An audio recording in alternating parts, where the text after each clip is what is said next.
It is often said that God has not made anyone poor. He has given everyone enough to live their lives. And if someone has been given less than needed, God always makes some arrangement for them, so that their life continues. We often judge our wealth or poverty by looking at the riches of others. If we have 10 rupees, and the person in front of us has 100 rupees, we will start to see ourselves as poor, and the other person as rich. We don't think about how hard someone works to earn money, what their needs are, or what kind of work they do. We only see the wealth of others, and informs our opinions. Through today's inspiring story of God Buddha, you will learn who is truly wealthy according to Buddha.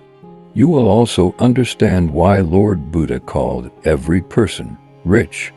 This story of Buddha will deeply impact you, and the lesson you learn from this inspiring story will be very useful in your life.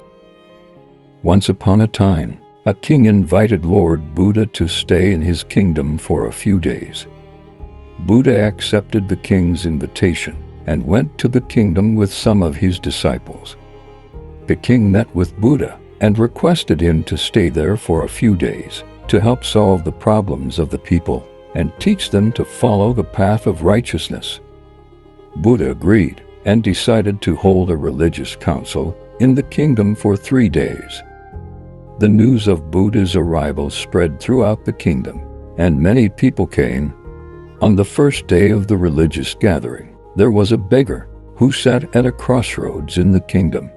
He also heard about Buddha's arrival.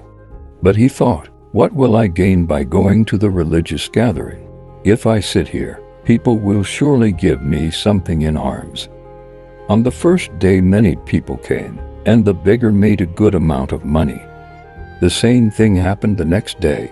The beggar noticed that when people went to the religious gathering, they seemed sad and upset, and they didn't give him anything. But when they returned after meeting Buddha, they looked very happy and even gave him money. Cheerfully, this continued for the second day as well. On the third day fewer people came, and the beggar became worried because he didn't earn much. He thought, Buddha is solving everyone's problems, so why don't I also go to him and ask for a solution to my poverty? With this thought, he decided to attend a religious gathering. However, there was a long line. After much difficulty, it was finally his turn.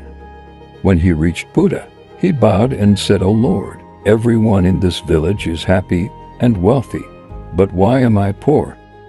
Buddha looked at the beggar and said, "You are poor because you always ask from others, but never give anything in return. You think that people will give you a lot of wealth in alms, but you don't want to give anything to anyone in return."